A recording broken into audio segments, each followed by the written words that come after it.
আসসালামু আলাইকুম ভিউয়ার্স, কেমন আছেন আপনারা সবাই? আশা করি সবাই ভালো আছেন, সুস্থ আছেন। ভিউয়ার্স, মাঝখানে অনেকদিন গ্যাপ দিয়েছি, আসলে আপনাদের ওইভাবে চাহিদা ছিল না। আমিও একটু ব্যস্ততার মধ্যে ছিলাম। তো যাই হোক, আবার ফিরে এসেছি আমরা আজকে তৃতীয় পর্বের চতুর্থ অধ্যায়টির নাম হচ্ছে বহুভুজ। এটি গুরুত্বপূর্ণ বটে, তবে এখান থেকে 10 মার্কের উপরে থাকে না, 10 মার্কের নিচেই থাকে সাধারণত।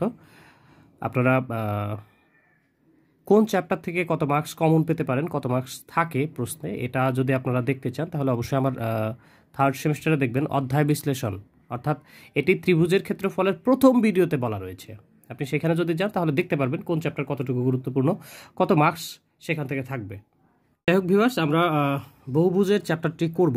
তো এইখানে প্রথমে আমরা যে বিষয়টা আলোচনা করব সেটা হচ্ছে এই চ্যাপ্টারের সূত্রাবলী, প্রয়োজনীয় সূত্রাবলী এবং এর অতি সংক্ষিপ্ত কিছু প্রশ্ন আমরা করব। তো এখানে সবার আগে যেটা জানতে হবে সেটা হচ্ছে বহুভুজ জিনিসটা কি আসলে, আর এরপর এর সূত্রগুলো দেখাবো।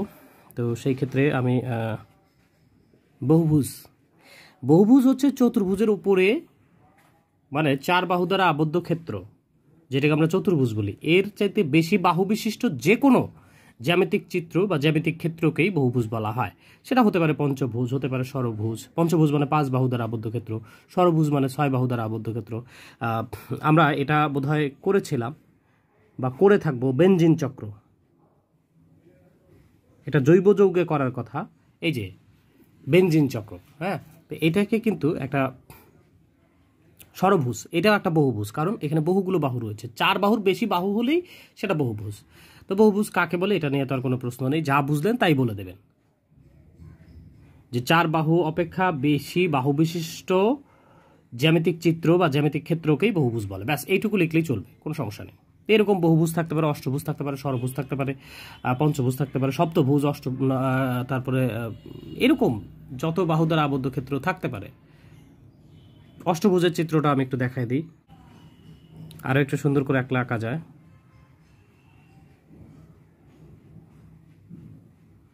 এইভাবে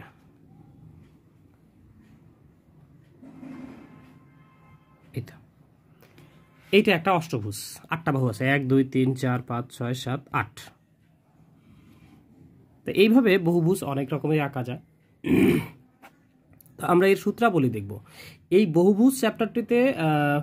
শুধুমাত্র এখানে পঞ্চভুজ নিয়েও কোনো অঙ্ক থাকবে না, কোনো অঙ্ক নেই। পঞ্চভুজ এই চ্যাপ্টারের আলোচ্য বিষয় না, তারপরে সপ্তভুজও না, তারপরে এর বাইরে অন্য কিছু না। শুধুমাত্র আমরা কাজ করব ষড়ভুজ আর হচ্ছে অষ্টভুজ নিয়ে। এখন এর যদি একটা বাহু এ হয় তাহলে প্রত্যেকটাই এ, সেই ক্ষেত্রে এর পরিসীমা হবে 6a। আর এর ক্ষেত্রে একটা এ হলে তাহলে সবগুলো এ, এবং এক্ষেত্রে পরিসীমা হবে 8a। আমার মনে হয় বুঝতে পেরেছেন পরিসীমার সূত্রগুলো। ষড়ভুজের ক্ষেত্রে 6a, অষ্টভুজের ক্ষেত্রে 8a, কারণ 8টা বাহু 1 2 3 4 5 6 7 8, 8 বাহুর যোগফল 8a। আর এখানে 6টা, 1 2 3 4 5 6, 6টা হলে 6a। ওকে, পরিসীমার সূত্র আমাদের হলো। এরপরে আমাদের যেটা লাগবে সেটা হচ্ছে ক্ষেত্রফলের সূত্র। ভিউয়ার্স, এই যে ষড়ভুজের ক্ষেত্রফলের সূত্রটি এখানে দেওয়া রয়েছে, 3√3a²/2। এটা হচ্ছে ষড়ভুজের সবচেয়ে গুরুত্বপূর্ণ ক্ষেত্রফলের সূত্র।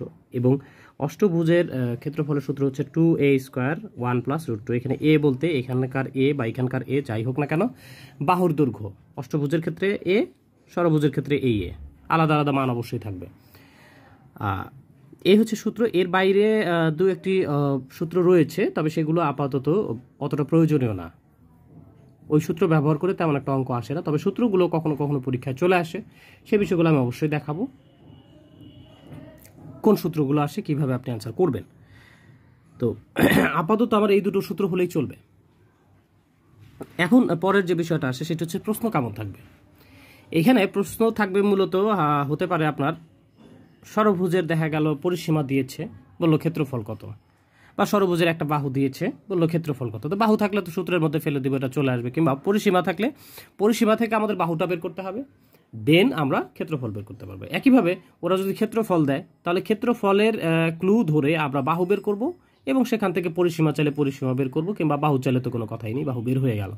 একইভাবে এটাও তাই।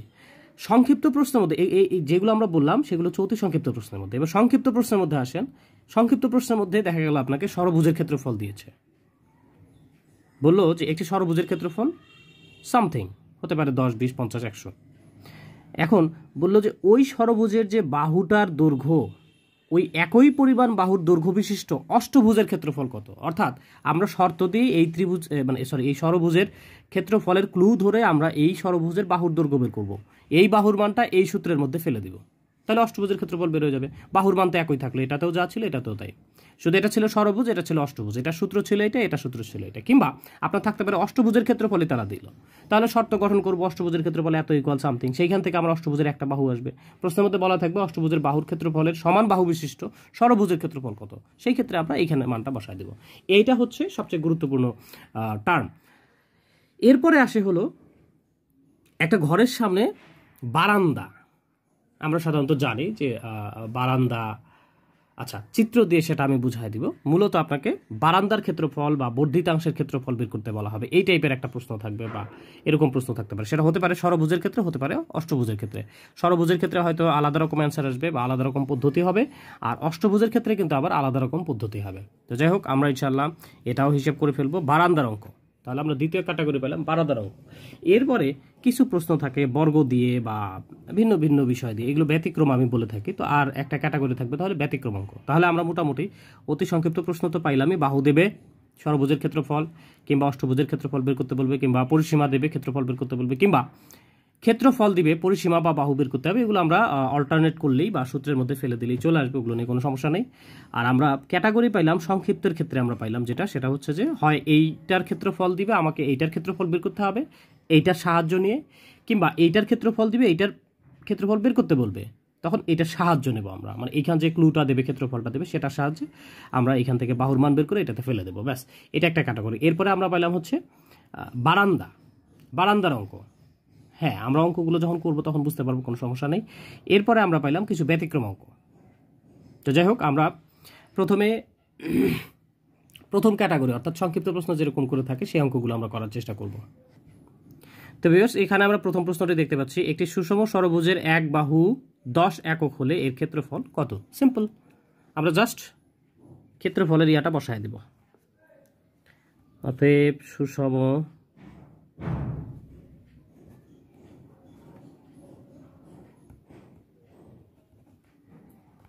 ভুজের ক্ষেত্রফল, এখানে অতএব না দিয়ে এখানে দিলেই ভালো হয়, ইকুয়াল 3√3a²/2। এখানে আপনি লিখতে পারেন আমরা জানি সুষম ষড়ভুজের ক্ষেত্রফল, যাই লেখেন না কেন কোনো সমস্যা নেই। তাহলে 3√3 তারপরে স্কোয়ার ডিভাইডেড বাই 2, ক্যালকুলেশন করে যত আসবে সেটাই হবে আমাদের অ্যান্সার।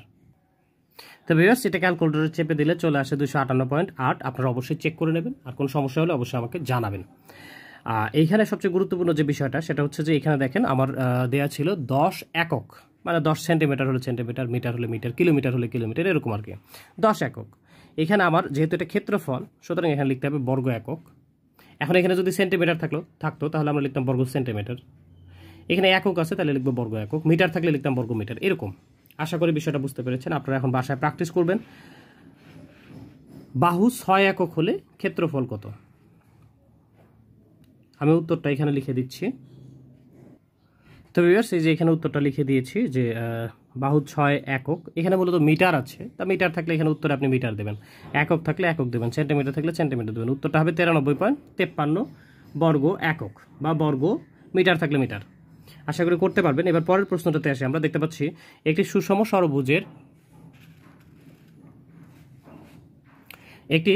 ষড়ভুজের পরিসীমা 36 একক হলে এর ক্ষেত্রফল কত। অর্থাৎ আমাকে ক্ষেত্রফল বের করতে হবে, তবে ওরা কিন্তু বাহু দেয়নি। আমরা ক্ষেত্রফল বের করতে গেলে আমার বাহু দরকার পড়ে, কিন্তু ওরা বাহু দেয়নি, ওরা বরং দিয়েছে পরিসীমা।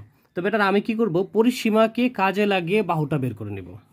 লিখব শর্ত মতে, যেহেতু ষড়ভুজ, আমরা জানি ষড়ভুজের পরিসীমা হচ্ছে 6a, তাহলে লিখব শর্ত মতে 6a = 36 বা a = 6। এখানে মিটার থাকলে মিটার, একক থাকলে একক দিয়ে দেবেন। তাহলে a = 6 একক, যেহেতু প্রশ্নের মধ্যে আমি একক তুলে দিয়েছি। অতএব ক্ষেত্রফল। কার ক্ষেত্রফল? ওরা প্রশ্নে বলেই দিয়েছে ষড়ভুজের ক্ষেত্রফল। এখানে স্পষ্ট করে বললেও চলবে ষড়ভুজের ক্ষেত্রফল, ভালো হয়, না বললেও কোনো ক্ষতি নেই। ক্ষেত্রফল, ক্ষেত্রফল মানে ওই ষড়ভুজের ক্ষেত্রফল। সূত্র জানি 3√3a²/2। একটু মানগুলো বসানো যাক। 3√3 হচ্ছে a হচ্ছে 6, তার উপরে স্কোয়ার ডিভাইডেড বাই 2। এটা ক্যালকুলেটরের চাপলে যা আসবে তাই হচ্ছে আমাদের অ্যান্সার। তো এটি ক্যালকুলেটরে চেপে দিলে চলে আসে 93.53 বর্গ একক। আসলে এই অ্যান্সারটা আমরা এর আগেও পেয়েছিলাম, এই যেখানে 93.53 বর্গ একক। এখানে বাহুর দৈর্ঘ্য ছিল 6। বিকজ এখানেও কিন্তু আমার 6 চলে এসেছিল, অর্থাৎ প্রশ্নটা একই, ওরা সামান্য চেঞ্জ করে দিয়েছে। ওখানে সরাসরি বাহুর মান দিয়েছে, ক্ষেত্রফল বের করতে বলছে। এখানে সরাসরি বাহুর মান দেয়নি, বরং পরিসীমা দিছে, একটু ঘুরায় দিছে, পরিসীমা থেকে আমাকে বাহুতে কনভার্ট করে তারপরে আমাকে অ্যান্সারটা বের করে নিয়ে আসতে হয়েছে। তো এই হচ্ছে পরিসীমা দিলে ক্ষেত্রফল কীভাবে বের করতে হবে সেটি থাকলো। তো ভিউয়ার্স, এই ক্যাটাগরির লাস্ট কোশ্চেন হচ্ছে একটি সুষম ষড়ভুজের ক্ষেত্রফল দিয়েছে 60√3 হলে এর বাহুর দৈর্ঘ্য, অর্থাৎ ক্ষেত্রফল দিয়েছে, বাহুর দৈর্ঘ্য বের করো। ওরা যদি বলতো পরিসীমা বের করো তাহলে পরিসীমা বের করতাম, ওরা বাহু পর্যন্ত বের করতে বলেছে তাহলে বাহু পর্যন্ত বের করবো। এখন বের করবো কেমনে সেটা একটু ভালো করে খেয়াল করেন। শর্ত মতে ক্ষেত্রফল দিয়েছে, তাহলে ক্ষেত্রফলের সূত্র ফেলতে হবে। 3√3a²/2 ইকুয়াল হচ্ছে 60√3। এখন এখান থেকে সব কিছু পক্ষান্তর করার পালা। আমার দরকার শুধু a²। a² থেকে আমরা a বের করব, a² দরকার নাই। তো a² আগে মুক্ত করি, তারপরে না এর উপরে স্কোয়ার মুক্ত করব। তো এর সাথে দেখেন 2 ভাগ আছে, ওপাশে গিয়ে গুণ হবে, এর সাথে 3√3 গুণ আছে, ওপাশে গিয়ে ভাগ হবে। ফলে আমরা এখানে লিখতে পারি a² = 2 গুণন 60√3 ডিভাইডেড বাই 3√3। এই √3 তো কাটাই যায়। আর 3 দ্বারা যদি আমরা 60কে কাটি তাহলে আসছে হলো 20 বা 20 ইকুয়াল হচ্ছে 20 2 × 40। এটা আসলো এর মান, a² মান, সরি, স্কোয়ার পক্ষান্তর করতে হবে, বা a = √40 বা √40। আপনারা চাইলে এটাকে যেমন এটাকে এইভাবে ভাঙা যায়, √40 বদলে লেখা যাবে 50×40, তাহলে 5 গুণন 8, সরি এখানে 5-এর এবং 8-এর কোনোটারই কিন্তু বর্গমূল নেই, ভেঙে লাভ নেই। বেটা 4 10 40 করি আমরা, 4 গুণন 10। এখানে 10-এর তো কোনো বর্গমূল নাই, কিন্তু 4-এর কিন্তু বর্গমূল হচ্ছে 2, তাহলে এটাকে লেখা যায় 2√10। আপনি যদি বলেন ভাই আমি এইভাবে ভাঙতে আমার কষ্ট হচ্ছে, তাহলে আপনি এইভাবে দেবেন না, দরকার নাই। বেটার আপনি কি করেন, √40 চেপে এখানে মানটা বসায় দেন, মানটা চলে আসবে 6.32। আপনারা একটু চেক করে নেবেন। আর এখানে কোনো একক দেয়া নেই, কোনো একক দেয়া নেই। ক্ষেত্রফল এত হলে মানে 60√3 হলে, মানে এখানে কোনো একক দেয়া নেই, মানে আমাদের একক কল্পনা করে নিতে হবে যে এখানে একক শব্দটা রয়েছে। মিটার, সেন্টিমিটার এগুলি স্পষ্ট করে কোনো কিছু নেই বলা। তাহলে এখানে আমরা লিখবো একক। একক কেন লিখবো? কারণ এটা তো আর ক্ষেত্রফল না, এটা তো হলো একটা বাহুর দৈর্ঘ্য। বাহুর দৈর্ঘ্য তো আর বর্গ একক হয় না, বাহুর দৈর্ঘ্য হয় শুধু একক, মানে মিটার, সেন্টিমিটার, কিলোমিটার এরকম হবে। তো সেই হিসাবে আমরা মিটার হলে মিটার, কিলোমিটার হলে কিলোমিটার সেটা লিখলাম। এখন প্রশ্নে যদি স্পষ্ট করে উল্লেখ থাকে মিটার, বর্গমিটার, ক্ষেত্রফল যেহেতু ছিল তাহলে অবশ্যই বর্গমিটার থাকবে, তাহলে আমরা এখানে দিতাম মিটার, সেন্টিমিটার থাকলে দিতাম সেন্টিমিটার, এরকম আর কি। তো আশা করি করতে পারবেন। আর একটা বিষয় খেয়াল রাখবেন, যদি পরিসীমা চায় তাহলে পরিসীমা চাইলে তো যেহেতু ষড়ভুজ, তাহলে এই মানটাকে 6 দ্বারা গুণ করে দেবেন। তো যেহেতু পরিসীমা সংক্রান্ত কোনো প্রশ্ন আসে না এইভাবে, আমরা সেটা নিয়ে আলোচনা করলামও না। যদি চলে আসে তাহলে আপনি অবশ্যই ওটা করে দেবেন। এরপরের প্রশ্নটা আমরা দেখব সেম প্রশ্নের মধ্যে আমরা দেখতে পাচ্ছি ক্ষেত্রফল 60 বর্গ একক হলে বাহুর দৈর্ঘ্য কত। এখানে আমি আনসার দিয়ে দিয়েছি 4.8, আপনারা একটু ক্যালকুলেশন করে নেবেন। এরপরে দেখেন দিয়ে দিয়েছি 30√3, অর্থাৎ এটা ক্ষেত্রফল যদি, মানে একটা সুষম ষড়ভুজের ক্ষেত্রফল যদি 30√3 হয় তাহলে সেক্ষেত্রে বাহুর দৈর্ঘ্য কত? বাহুর দৈর্ঘ্য হবে 4.48। এরপরেরটা রয়েছে 20√3, মানে এটাও ক্ষেত্রফলের মান, আমাকে বাহু বের করতে বলা হয়েছে, বাহুর মান চলে আসবে 3.65। এরপরে আরেকটা প্রশ্ন দেওয়া রয়েছে, ক্ষেত্রফল যদি 6√3 হয় তাহলে বাহুর দৈর্ঘ্য হবে 2 একক। সবগুলোই হবে একক, যেহেতু বাহুর দৈর্ঘ্য, এখানে বর্গ একক আসবে না। আর যদি স্পষ্ট করে প্রশ্ন মিটার, কিলোমিটার বা সেন্টিমিটার উল্লেখ থাকে বা মিলিমিটার উল্লেখ থাকে তাহলে সেই এককগুলো এখানে ব্যবহার করতে হবে। আশা করি অঙ্কগুলো করতে পারবেন, অনেকগুলো অঙ্কই ছিল, চেষ্টা করে দেবেন। কোনো সমস্যা হলে আমাকে জানাবেন অবশ্যই, আমি অবশ্যই সলভ দেওয়ার চেষ্টা করব। সো থ্যাংক ইউ ভিউয়ার্স, ভালো থাকবেন, সুস্থ থাকবেন, আল্লাহ হাফিজ।